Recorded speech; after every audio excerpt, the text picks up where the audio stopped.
اگر ایک کنواری لڑکی اپنی شلوار کو خون لگا کر سارے گاؤں کو یہ دھوکہ دینے کے لیے راستے میں پھینک سکتی ہے کہ اس کی آبرو ریزی ہوئی ہے اور وہ قتل ہو گئی ہے، تو فوج کا ایک نائک تو بہت کچھ کر سکتا ہے۔ السلام علیکم ناظرین، میرا نام ہے سعدیہ اور آپ دیکھ رہے ہیں crime stories with Sadia. Inspector Ahmed Yar Khan صاحب کی ڈائری سے ایک نہایت دلچسپ کیس لے کر حاضر ہوئی۔ امید کرتی ہوں کہ یہ بھی آپ کو پہلی کہانی کی طرح کافی پسند آئے گا۔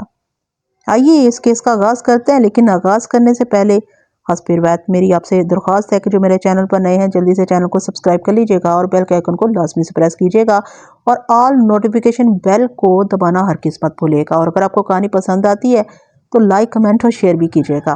کہانی کا نام ہے وہ دلیر تھا یا بے وقوف۔ یہ واردات پاکستان سے 1.5 سال پہلے کی ہے۔ واردات کا علاقہ پاکستانی ہے۔ متعلقہ افراد باقاعدہ حیات ہیں، اس لیے میں کسی گاؤں کا نام نہیں لکھوں گا۔ افراد کے نام اصلی کی بجائے فرضی استعمال کر رہا ہوں۔ بس وقت واردات کے تھانے کا SHO تھا اور یہ تھانہ دیہاتی علاقے کا تھا۔ پنجاب کے دیہاتی علاقوں کی تھانے داری سے اللہ بچائے۔ برادریوں کے مابین خاندانی دشمنیوں پر قتل اور خون خرابے روزمرہ کا معمول ہے۔ اللہ کا فضل تو خوب ہوتا ہے، دونوں فریق ایک دوسرے سے بڑھ چڑھ کر رشوت دیتے ہیں، لیکن ہر ایک کیس گول نہیں کیا جا سکتا۔ مقدمہ تو قائم کرنا ہی پڑتا ہے۔ استغاثہ کمزور کر کے ملزم کو چھڑا لیا جاتا ہے۔ البتہ انگریزوں کے زمانے میں یہ کام بہت مشکل تھا۔ ہندو مسلمان سکھ اکٹھے کام کرتے تھے، چغلی کا ڈر رہتا تھا۔ انگریز افسر اچانک تھانوں پر جا دھمکتے تھے اور زیر تفتیش وارداتوں کی بال کی کھال اتارنے بیٹھ جاتے تھے۔ اس لیے ہر واردات کی تفتیش سوچ سمجھ کر اور پوری محنت سے کی جاتی تھی۔ میرا تھانہ ایسے ہی ایک علاقے میں تھا۔ قتل کے 7 مقدمے کورٹ میں چل رہے تھے اور 9 زیر تفتیش تھے۔ انگریز ڈپٹی کمشنر پکا فرعون تھا، پولیس کا تو دشمن تھا۔ جب وہ دورے پر آتا تھا تو کانسٹیبلوں کے پرائیویٹ باکس بھی کھول کر دیکھا کرتا تھا۔ پولیس کپتان یہی انگریز تھا۔ تھانے داروں کو واردات سنا کر ان کا امتحان لیتا تھا۔ اردو بولتا تھا، لیکن ماں بہن کی گالیاں پنجابی زبان میں دیا کرتا تھا۔ زیر تفتیش کیسوں کی کارگزاری اور روزنامچہ پوری توجہ اور غور سے دیکھتا تھا۔ ذرا سی سستی یا ہیرا پھیری نظر آئے تو معطل کر دیتا تھا۔ ادھر ہمارے دیہات کے مسلمان بھائیوں کا یہ حال تھا کہ ایک دوسرے کے مویشی چرانے، مویشیوں کو زہر دینے، کھلیان جلانے، ایک دوسرے کی عورتیں اغوا کرنے اور قتل کرنے سے باز نہیں آتے تھے۔ اس کے ساتھ ہی وہ ہمارے لیے یہ مشکل پیدا کر دیتے تھے کہ تفتیش میں ذرا بھر بھی تعاون نہیں کرتے تھے۔ گاؤں کا بچہ اس طرح بدو بن جاتا جیسے ان کے گاؤں میں کوئی واردات ہوئی نہیں۔ اصل مجرم کو اچھی طرح جانتے ہوئے بھی یہ لوگ تفتیش میں کوئی مدد نہیں کرتے تھے، کیونکہ اسے وہ گاؤں اور برادری کے خلاف غداری سمجھتے تھے۔ ان حالات میں پولیس کو جادوگری کرنی پڑتی تھی۔ ساری تفتیش اندھیرے میں ہوتی تھی۔ تھانے داروں کو عقل اور فہم و فراست کے زور پر سراغ رسانی کرنی پڑتی تھی۔ وہ ایسے ہی حالات تھے جن میں ایک روز میرے تھانے میں یہ رپورٹ درج کرائی گئی کہ عائشہ نام کی ایک لڑکی عمر 20 سال 2 روز سے لاپتہ ہے۔ گاؤں سے نصف میل دور ایک کھڈے سے اس کی شلوار ملی۔ رپورٹ درج کرانے والا اس کا باپ تھا، اس کے ساتھ لڑکی کا چچا تھا۔ لڑکی کنواری بتائی گئی تھی۔ انہوں نے بتایا کہ شلوار کا رنگ آسمانی ہے اور اس پر خون کے داغ دھبے ہیں۔ انہوں نے شلوار موقع واردات پر ہی پڑی رہنے دی تھی۔ عائشہ کے باپ سے تمام تر ضروری معلومات لی گئیں۔ میرے کچھ سوال ایسے تھے جن کا جواب کوئی بھی باپ صحیح نہیں دیا کرتا۔ مثلاً یہ سوال کہ کیا لڑکی کو گاؤں کے کسی آدمی کے ساتھ کبھی دیکھا گیا تھا، یا گاؤں کے کسی آدمی کو لڑکی ایسی ویسی نظروں سے دیکھتی تھی، یا گاؤں کے کسی آدمی پر کبھی شبہ کیا گیا تھا کہ وہ لڑکی میں غیر معمولی دلچسپی لیتا ہے۔ اکثر والدین قسمیں کھا کر کہا کرتے ہیں کہ ان کی لڑکی نیک پاک ہے، وہ اپنی مرضی سے نہیں گئی بلکہ اسے زبردستی اغوا کیا گیا۔ لہٰذا اس راز سے پولیس کو اپنی کوششوں سے پردہ اٹھانا پڑتا ہے کہ لڑکی کتنی نیک پاک ہے۔ میں 2 کانسٹیبلوں کو ہمراہ لے کر اس مقام پر گیا جہاں شلوار پڑی ہوئی تھی۔ میں نے اسے اچھی طرح دیکھا۔ اس کے بالائی حصے پر خون کے 3 دھبے تھے۔ شلوار پر خون یہ گواہی دیتا تھا کہ لڑکی کی آبرو پر حملہ کیا گیا، لیکن شلوار برآمد ہونے والی جگہ پر تشدد اور زبردستی کے کوئی آثار نظر نہیں آتے تھے۔ واردات 2 روز پہلے ہوئی تھی۔ بارش بھی نہیں برسی تھی اور آندھی بھی نہیں چلی تھی۔ وہاں مٹی تھی، پاؤں کے کچھ نشان موجود تھے۔ کھوجی بلائے کہ انہوں نے کھرا اٹھایا۔ یہ 2 انسانوں کے پاؤں کے نشان تھے۔ کھوجی بوڑھا اور بہت تجربہ کار تھا۔ اس نے یہ رائے دی کہ ایک کھرا عورت کا ہے اور دوسرا مرد کا۔ وہ اس طرح یہاں سے گزرے تھے کہ مرد آگے اور عورت پیچھے تھی۔ دونوں کھرے بتاتے تھے کہ وہ شلوار کے قریب سے گزر گئے اور وہاں رکے نہیں۔ کھوجی ہماری بہت مدد کیا کرتے تھے۔ بعض اوقات تو یوں معلوم ہوتا تھا جیسے ان کی نظریں زمین کے اندر چلی جاتی ہیں۔ کسی ملزم کے کھرے کا ذرا سا نشان نظر آئے تو یہی ان کے لیے کافی ہوتا تھا۔ آج کل ان کی قدر و قیمت ختم ہو گئی ہے۔ کھرے پاؤں کے نشان شلوار کے پاس رکے نہیں تو یہ سوال پیدا ہوا کہ لڑکی پر تشدد کس جگہ کیا گیا، اور اگر اسے قتل کیا گیا تو وہ لاش کہاں ہے۔ لیکن جو سوال میرے ذہن میں غالب آ گیا وہ یہ تھا کہ کیا واقعی لڑکی کے ساتھ زبردستی کی گئی اور کیا واقعی اسے قتل کر دیا گیا ہے؟ اگر اس کی شلوار پھینک دی گئی ہے تو اس کا مطلب یہی تھا کہ اسے قتل کر دیا گیا ہے۔ وہ اپنی رضامندی سے گھر سے نہیں نکلی، نہ ہی کسی آشنا کے ساتھ گئی ہے۔ اگر ایسا ہوتا تو شلوار اس کے ساتھ ہوتی۔ نمبردار میرے ساتھ تھا جو اسی گاؤں میں رہتا تھا، اس سے پوچھا کہ گاؤں کا کوئی آدمی لاپتہ تو نہیں؟ اس نے کہا نہیں۔ دو کھوجی جھکے ہوئے زمین پر اس طرح کھرے دیکھنے لگے جس طرح بو گیر کتے شکار کی بو سونگھتے اور ادھر ادھر بھاگتے دوڑتے ہیں۔ کھوجی بیٹھ جاتے تھے اور نظریں زمین پر گاڑ دیتے تھے۔ وہ مٹی سے بھید لے رہے تھے۔ میں وہیں کھڑا لڑکی کے باپ سے پوچھ گچھ کر رہا تھا۔ گاؤں میں کسی کے ساتھ عداوت ہے؟ میں نے اسے پوچھا۔ اس نے جواب دیا کہ برادری کے خاندان کے ساتھ عداوت چلی آ رہی ہے۔ لڑکی کی منگنی ہو چکی ہے یا کسی سے وعدہ کیا تھا؟ جی، اسی خاندان میں لڑکی کی منگنی ہوئی تھی، باپ نے جواب دیا۔ پھر ہم نے جواب دے دیا۔ کیوں؟ برادری کہتی تھی کہ دشمنوں کو لڑکی نہ دو، اس نے جواب دیا۔ لڑکے والوں نے پھر کیا کیا تھا؟ انہوں نے دھمکی دی تھی کہ لڑکی کی ڈولی ہمارے سامنے نہیں اٹھے گی۔ باپ نے کہا یہ بھی بتایا کہ کوئی 1 مہینہ پہلے کی بات ہے۔ 4 پہیاں وہیں آ گئی تھیں۔ گاؤں والوں کا ایک ہجوم وہاں اکٹھا ہو گیا تھا۔ دودھ کی ایک بالٹی بھی آ گئی تھی۔ میں نے نمبردار سے کہا کہ اس لڑکے کے باپ کو بلائے جس کے ساتھ لڑکی کی منگنی ہوئی اور توڑ دی گئی تھی۔ وہ تماشائیوں کے ہجوم میں نہیں تھا۔ اتنے میں میرا وہ مخبر میرے پاس آ گیا جسے میں نے گاؤں میں بھیج دیا تھا۔ اس نے میرے کان میں اپنی رپورٹ دی۔ میں نے شلوار ایک کانسٹیبل کو دے کر تھانے بھیج دیا تاکہ وہ اسے ڈاکٹری معائنے کے لیے بھیجنے کے لیے کاغذات اور پارسل تیار کرے۔ اس لڑکے کا باپ آ گیا جس کے ساتھ لڑکی کی منگنی کر کے توڑی گئی تھی۔ میں نے فالتو لوگوں کو دور ہٹا دیا اور اسے پوچھا کہ اکبر کہاں ہے؟ اکبر اس کے بیٹے کا نام تھا۔ اکبر؟ وہ گھبرا گیا۔ وہ 3 دن ہوئے گھر سے غیر حاضر ہے۔ میں نے اس کا فکرہ مکمل کر کے اس کی مشکل آسان کر دی۔ چھی چھی، اس نے اکلا کر کہا، وہ آ جائے گا، بچہ تو نہیں ہے کہ کہیں گم ہو جائے۔ جی وہ بچہ بالکل نہیں، میں نے کہا، اس نے تمہاری دھمکی پر عمل کیا ہے۔ دیکھو چودھری، ہیرا پھیری چھوڑ دو، میں تم سے سیدھا سوال کرتا ہوں، سیدھا جواب دے کر جان چھڑاؤ۔ میں وعدہ کرتا ہوں کہ مقدمے میں پوری مدد کروں گا تمہاری، تم میری مدد کرو۔ اللہ پاک کی قسم ہے، اس نے جواب دیا، پھر دستگیر کی قسم ہے، مجھے کچھ بھی علم نہیں۔ لڑکا تیسرا دن ہے گھر نہیں آیا، اور تیسرا دن ہی ہے کہ لڑکی بھی گھر نہیں آئی۔ میں نے اسے مخاطب ہو کر کہا، اور 2 روز بعد کافر کا بچہ پولیس کپتان دورے پر آ رہا ہے۔ اگر تم لڑکی واپس کر دو تو میں راضی نامہ کرا دوں گا۔ دیکھو چودھری، 4 سال گزرے، ان لوگوں نے، لڑکی والوں نے تمہاری بھتیجی کو اغوا کیا تھا، لیکن 6-7 روز بعد واپس کر دی تھی، تم بھی واپس کر دو۔ اس کا رنگ اڑ گیا۔ یہ خبر مجھے مخبر نے دی تھی کہ لڑکے کا باپ مجھ سے بہت ساری باتیں چھپانا چاہتا تھا اور ادھر ادھر کی چند ایک باتیں کر کے مجھے گمراہ کرنے کی کوشش کر رہا تھا۔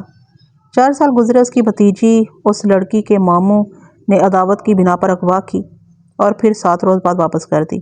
اب ظاہر یہی ہوتا تھا کہ ان لوگوں نے انتقاماً لڑکی کو اغوا کیا، اس پر مجرمانہ حملہ بھی کیا۔ اس علاقے میں کھڈ اور خشک ندی نالے عام تھے اور زمین ہموار نہیں تھی۔ میں بیٹھا تفتیش کر رہا تھا اور کھوجی نظروں سے اوجھل ہو گئے تھے۔ 2 گھنٹے گزر گئے۔ میں نے دور جا کر دیکھا تھا کہ گدھ اتر رہے ہیں۔ پھر میں نے وہاں درختوں میں گدھ بیٹھے ہوئے دیکھے تھے، مگر میں نے اس لیے توجہ نہ دی کہ کوئی مردار ہوگا۔ میرے لیے گدھ کوئی نئی چیز نہیں تھی۔ میں نے دیکھا کہ اس طرف سے دونوں کھوجی بہت تیز تیز چلے آ رہے تھے اور بوڑھا کھوجی چادر ہلا رہا تھا، وہ ہمیں بلا رہا تھا۔ میں ان کی طرف چل پڑا۔ ہم ان کے قریب پہنچے تو وہ کچھ کہے بغیر آگے آگے چل پڑے۔ وہاں سے بنجر اور کھڈوں کا علاقہ شروع ہو جاتا تھا۔ علاقہ اتنا بنجر تھا کہ مویشی بھی ادھر نہیں جاتے تھے، عام راستوں سے بہت ہٹا ہوا تھا۔ کھوجی ایک جگہ رک گئے، وہاں گدھوں کا ایک غول ادھر ادھر بیٹھا تھا اور کھوجی پتھر اٹھا اٹھا کر نیچے مار رہے تھے اور نیچے سے گدھ اڑ کر باہر آ رہے تھے۔ میں نے باہر جا کر دیکھا کہ نشیبی جگہ ایک لاش پڑی تھی اور اس کے قریب ایک کلہاڑی رکھی ہوئی تھی۔ پہلی نظر سے میں نے یہی سمجھا کہ لڑکی کی لاش ہے، لیکن یہ کسی آدمی کی تھی۔ لاش کی حالت یہ تھی کہ پیٹ گدھوں نے چیر پھاڑ کر اندر سے کھا لیا تھا، سینہ بھی کھا لیا تھا، پسلیاں ننگی ہو گئی تھیں اور بازو اور ٹانگیں الگ ہو چکی تھیں اور دھڑ کے قریب ہی پڑی تھیں۔ ان کا زیادہ تر گوشت گدھوں اور گیدڑوں وغیرہ نے کھا لیا تھا۔ ہڈیاں نظر آ رہی تھیں، آنکھیں گدھوں نے نکال لی تھی، صرف چہرہ اور سر سلامت تھا۔ لاش کو دیکھ کر پہلے تو سب پر سناٹا طاری ہو گیا، کسی کی اونچی سانس بھی نہیں نکلتی تھی۔ اس خاموشی میں ایک آدمی کی دھاڑ توپ کی طرح سنائی دی۔ یہ دھاڑ اکبر کے باپ کی تھی اور لاش اکبر کی تھی۔ یہ وہی نوجوان تھا جس کے ساتھ گمشدہ لڑکی کی منگنی ہوئی اور ٹوٹی تھی، اور اسی کے متعلق میرے دل میں یہ شک پیدا ہوا تھا کہ لڑکی کو اغوا کر کے لے گیا ہے اور انتقاماً اس پر مجرمانہ حملہ کر کے قتل کر دیا ہوگا، مگر وہاں اس کی اپنی لاش پڑی تھی۔ میں تو لڑکی کو برآمد کر کے واپس کرانا اور کیس وہیں ختم کرنے کی سوچ رہا تھا، لیکن یہاں قتل کا ایک اور کیس رجسٹر کرنا پڑا۔ بات جو کہ ایک عام ذہن کے آدمی کو بھی سمجھ آ سکتی تھی یہی تھی کہ اس مقتول نے لڑکی کو اغوا کیا اور اسی روز یا دوسرے روز لڑکی کے لواحقین نے قتل کر دیا، اس لاش کے ٹکڑے اکٹھے کرائے اور پوسٹ مارٹم کے لیے بھجوانے کا انتظام کر دیا۔ میں نے یہ دیکھا کہ لاش کی کھوپڑی ٹوٹی ہوئی تھی، کلہاڑی کے ساتھ بال چپکے ہوئے تھے اور اسے اسی کلہاڑی سے قتل کیا گیا تھا۔ مجھے امید تھی کہ مقتول کا باپ جو اپنے جوان بیٹے کی لاش دیکھ کر پاگل ہو گیا تھا، اسی ذہنی حالت میں کوئی کام کی بات بتا دے گا۔ میں نے اسے بہت سے سوال پوچھے، گھما پھرا کر جرا کی، لیکن اس نے مجھے کچھ پتا نہیں کے سوا کچھ بھی نہ کہا۔ صرف یہ پتا چلا کہ یہ کلہاڑی مقتول کی تھی، دستہ خرات پر بنوایا گیا تھا اور اس پر 3-4 رنگ کیے گئے تھے، انہی سے کلہاڑی پہچانی گئی تھی اور اسی کلہاڑی کے ساتھ بال تھے اور خون بھی جما ہوا تھا۔ اسے دیکھ کر مجھے خیال آیا کہ ہو سکتا ہے کہ اس کلہاڑی سے مقتول نے قاتل پر وار کیا ہو۔ اس کے ساتھ ہی میں نے یہ بھی سوچا کہ یہ کلہاڑی یقیناً سر پر ماری گئی ہے۔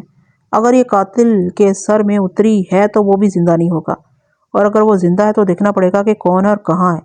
میں نے لوگوں کو یہ کہہ کر دوڑایا کہ ادھر ادھر جا کر دیکھو کہیں اور لاش تو نہیں پڑی۔ کھوجیوں سے کہا کہ وہ اپنی کارروائی کریں۔ گھنٹہ بھر کی تلاش سے کہیں کوئی اور لاش نہ ملی۔ البتہ کھوجیوں نے مجھے ساتھ لے جا کر پاؤں کے بجھے بجھے نشانات سے واردات کا ایک منظر دکھایا جو اس طرح تھا۔ خون کے خشک قطرے کھڈ سے نکلے اور آگے چلے گئے تھے، ان کے ساتھ پاؤں کے نشان کھڈ کی طرف آئے تھے۔ مقتول کھڈ کی طرف آ رہا تھا اور اس کا خون زمین پر گر رہا تھا۔ ایک جگہ مٹی نرم تھی، کھرا بتاتا تھا کہ یہاں مقتول رکا تھا۔ ہم آگے گئے، مقتول چلا آ رہا تھا، اور آگے گئے اور کھوجیوں نے مجھے ایک جگہ روک لیا۔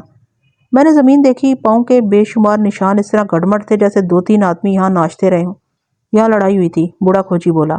اس سے آگے خون کا کوئی نشان نہیں تھا، خون وہاں سے کھڈ کی طرف آیا تھا۔ مقتول زخمی ہو کر گاؤں کی طرف آیا تھا اور اس نے گاؤں تک پہنچنے کے لیے یہ راستہ اختیار کیا تھا کیونکہ یہ شارٹ کٹ تھا، مگر زخم نے اس کھڈ سے آگے نہ جانے دیا۔ ان حالات میں تھانے داروں کو مداریوں کے کرتب کرنے پڑتے ہیں۔ سوچ سوچ کر دماغ تھک جاتا ہے اور رات کو نیند بھی نہیں آتی، اور جب سر پر انگریز افسر سوار ہوتے اور عدالت میں بال کی کھال اتارنے والے صفائی کے وکیل بما گواہانے صفائی موجود ہوتے تھے، اور جب تفتیش میں گاؤں کے لوگ ذرا بھر تعاون نہیں کرتے تھے تو تھانے داروں کا جینا حرام ہو جاتا تھا۔ میرے لیے لڑکی کی گمشدگی کے ساتھ اس آدمی کا قتل جس پر اغوا کا شبہ کیا جا سکتا تھا چکی کے 2 پتھر بن گئے اور مجھے پیسنے لگ پڑے۔ دماغ میں واردات کے جو پہلو اٹھے وہ یہ تھے، لڑکی کو مقتول اغوا کر کے لے جا رہا تھا، لڑکی کے لواحقین نے اسے راستے میں گھیر لیا اور قتل کر دیا۔ لڑکی مقتول کے ساتھ جا رہی تھی، راستے میں کوئی گنڈا بدماش لوگ ملے، انہوں نے مقتول کو قتل کر کے لڑکی کی آبرو ریزی کی اور اسے اٹھا کر لے گئے اور کہیں قتل کر کے لاش دبا دی۔ لڑکی اپنی مرضی سے مقتول کے ساتھ جا رہی تھی۔ لڑکی کسی اور کے ساتھ اپنی مرضی سے جا رہی تھی کہ اس کے سابق منگیتر مقتول نے دیکھ لیا۔ اس نے لڑکی کو اس نامعلوم آدمی سے چھیننا چاہا اور لڑائی میں وہ مارا گیا۔ قاتل بھی زخمی ہوا۔ قاتل کسی اور گاؤں کا رہنے والا تھا۔ مقتول کو لڑکی کے والدین نے قتل کیا اور لڑکی کو بھی قتل کر کے لاش کہیں غائب کر دی۔ لڑکی کی آبرو ریزی کی گئی، لیکن میں نے یہ شبہ بھی دل میں رکھا کہ لڑکی کی آبرو ریزی نہیں ہوئی، اور لڑکی کی شلوار پر جو خون تھا وہ پولیس اور والدین کو دھوکہ دینے کا ایک ڈھونگ ہے۔ میں تھانے چلا گیا، لاش پوسٹ مارٹم کے لیے شہر بھیج دی، شلوار کا پارسل کانسٹیبل کے ہاتھ لاہور بھیج دیا، ساتھ میں واردات کی ضروری تفصیل بھی لکھ دی، مخبروں کو واردات کے علاقے میں پھیلا دیا۔ کھوجی اپنا کام کرتے رہے۔ کھوجیوں کی حیثیت صرف اتنی ہوتی تھی کہ وہ تفتیش کو آسان کر دیا کرتے تھے، یا یوں کہنا چاہیے کہ اندھیرے میں پولیس کا ہاتھ پکڑ کر جہاں تک ان کا تجربہ ساتھ دیتا تھا رہنمائی کرتے تھے، مگر عدالت میں ان کی شہادت کی کوئی قانونی حیثیت نہیں ہوتی تھی۔ مثلاً قانون کسی کھوجی کا اس قسم کا بیان قبول نہیں کرتا تھا کہ میں نے جو کھرا دیکھا وہ اس ملزم کا تھا۔ کھوجیوں نے رات کے وقت مجھے یہ رپورٹ پیش کی کہ لڑکی کسی اور کے ساتھ گئی ہے اور ریلوے اسٹیشن کی طرف گئی ہے۔ یہ برانچ لائن کا چھوٹا سا اسٹیشن تھا، مقتول وہاں تک ساتھ ہے جہاں لڑائی ہوئی ہے اور جہاں سے خون اور اس کا کھرا گاؤں کی طرف واپس گیا ہے اور کھڈ میں جا کر ختم ہو گیا ہے۔ میں سوچنے لگا کیا مجھے کھوجیوں پر بھروسہ کر کے تفتیش کو اس لائن پر ڈال دینا چاہیے کہ لڑکی کسی اور کے ساتھ اپنی مرضی سے گئی ہے، مگر شلوار۔ انگریزوں کی حکومت میں سرکاری دفتر ڈاکٹر اور جس محکمے کے ساتھ بھی واسطہ پڑتا تفتیش کے معاملے میں پورا تعاون اور فوری کارروائی کرتے تھے۔ سرے سے ہی پوسٹ مارٹم کی رپورٹ تو دوسرے دن ہی مل گئی۔ لاہور سے شلوار والے خون کی تیسرے دن رپورٹ آ گئی۔ مقتول کی پوسٹ مارٹم رپورٹ سے ظاہر ہوا کہ کلہاڑی کھوپڑی میں 3.25 انچ اتری ہے۔ کلہاڑی کے ساتھ جو بال ہیں وہ مقتول کے معلوم ہوتے ہیں۔ مقتول کی پیٹھ پر دونوں شولڈر بلیڈوں کے درمیان کلہاڑی کا ایک آڑا زخم ہے اور ایک زخم گردن کے دائیں طرف ہے جو 2 انچ گہرا ہے۔ میدے کے متعلق کچھ نہیں لکھا گیا کیونکہ میدا گدھ کھا گئے تھے۔ چونکہ دل، پھیپھڑے، جگر، تلی وغیرہ نہیں تھے، اس لیے موت کے وقت کا تعین نہیں کیا جا سکا۔ کام کی بات یہ معلوم ہوئی کہ کلہاڑی پر جو خون ہے وہ مقتول کا ہے۔ گویا مقتول اپنی کلہاڑی سے قتل ہوا۔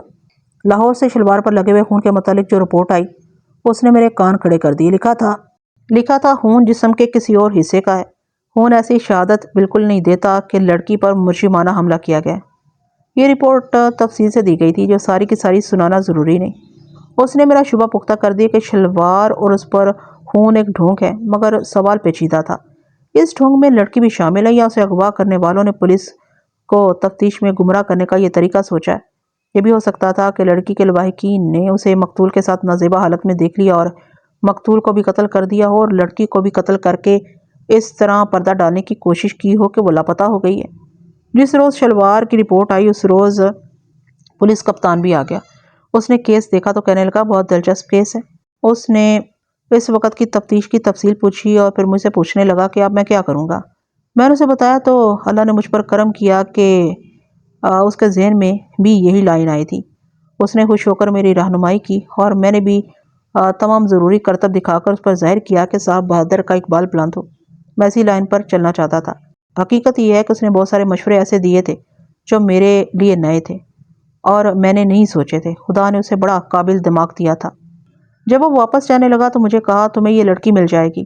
پھر اس نے مسکرا کر کہا اگر تم لڑکی کو اور قاتل کو پکڑ لو تو میں تمہیں انگلینڈ اسکاٹ لینڈ یارڈ میں بھیج دوں گا۔ میں نے غلاموں کی طرح اس کا شکریہ ادا کیا اور دل میں کہا تم اگر ذرا جلدی ٹل جاؤ تو یہی انعام کافی ہے۔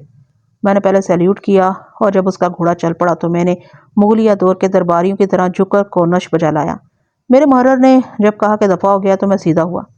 میں مقتول اور گمشدہ لڑکی کے گاؤں چلا گیا۔ مخبروں سے کوئی ایک بھی کام کی بات معلوم نہ ہوئی۔ گاؤں کے لوگوں نے زبانوں کو تالے لگا لیے تھے۔ یہ دو خاندانوں کی عداوت کا معاملہ تھا، اس لیے دوسرے خاندان کوئی بات بتا کر ان سے دشمنی مول لینا نہیں چاہتے تھے۔ میں نے گھر کی دیوڑی پر ڈیرا ڈال دیا۔ لڑکی کے دو بھائی تھے، ایک چھوٹا ایک بڑا، اس کا باپ تھا اور ایک چچا۔ میں نے انہیں بلا کر باہر بٹھا دیا۔ سب سے پہلے باپ کو اندر بلایا، اسے ہر طرف سے گھیرنے کی کوشش کی لیکن وہ اصل بات پر نہ آیا۔